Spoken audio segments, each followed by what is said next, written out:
জয় শ্রীকৃষ্ণ। সবাইকে জন্মাষ্টমীর অনেক অনেক শুভেচ্ছা ও ভালোবাসা।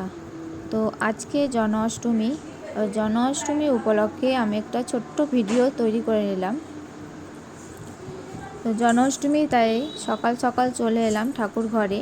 প্রতিদিনই আমি সকাল সকালেই ঠাকুর ঘরে আসি, তো আজকে একটু অন্যরকম সকাল। আজকে গোপুসোনার জন্মদিন। তো দেখো, আমি গোপুসোনাকে স্নান করাচ্ছি। তো পঞ্চামৃত দিয়ে স্নান করাচ্ছি, ঘি, মধু, দুধ, দই দিয়ে।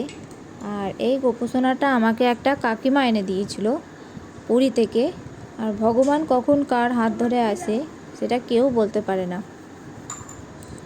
তো আমার এটা জন্মাষ্টমী প্রথম, আর আমি সেরকম কিছু জানি না। আর ভগবান চাইলে সব করা যায়।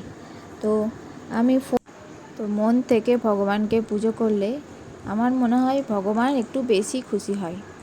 তো আমি কিছু জানি না, তো কাকিমার কাছে জিজ্ঞেস করে বা ফোন দেখে আমি কিছুটা শিখেছি। তো জানি না সঠিক। তো গোপুসোনাকে স্নান করানো হয়ে গেল। এরপর আমি গোপুসোনাকে পরিষ্কার করে মুছে তারপর ওকে রেডি করব।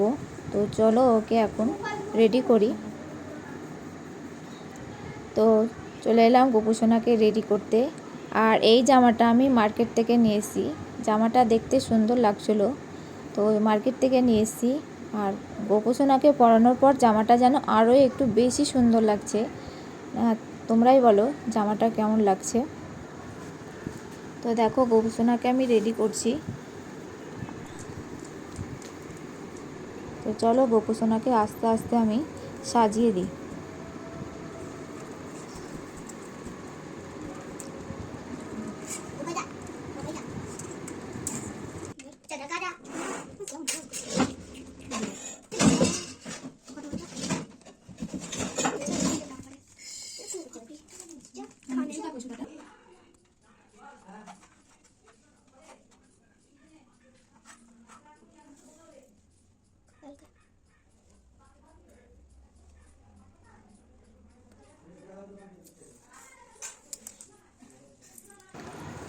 তো আমার গোপুসোনাকে সাজানো হয়ে গেল।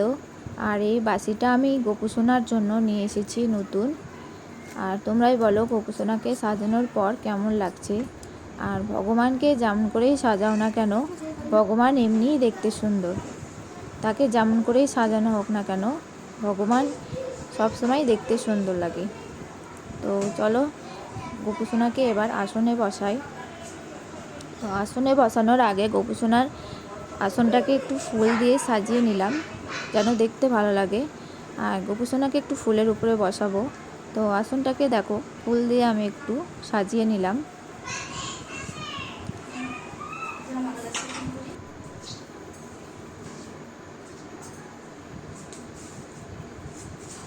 তো দেখো, আমার গোপুসোনাকে সাজানো কমপ্লিট। আর ফুল দিয়ে সাজানোর পর গোপুসোনাকে একটু বেশি সুন্দর লাগছে। তো চলো এবার গোপুসোনার তো এদিকে দেখো গোপুসোনার পছন্দের তালের বড়া, তালের ক্ষীর, পায়েস, লুচি সব কিছুই রেডি হয়ে গেছে। আর এগুলো আমার দিদিরা করেছে, আর আমি করেছি ঠাকুর ঘরের আয়োজন। সবাই সব দিকে করলে তবেই কাজটা তাড়াতাড়ি এগায়। আর ভিডিওটা কেমন লাগলো অবশ্যই জানিও। আর জন্মাষ্টমীর উপলক্ষে সবাইকে অনেক অনেক শুভেচ্ছা, ভালোবাসা, অভিনন্দন জানিয়ে আমি ভিডিওটা এখানেই শেষ করছি।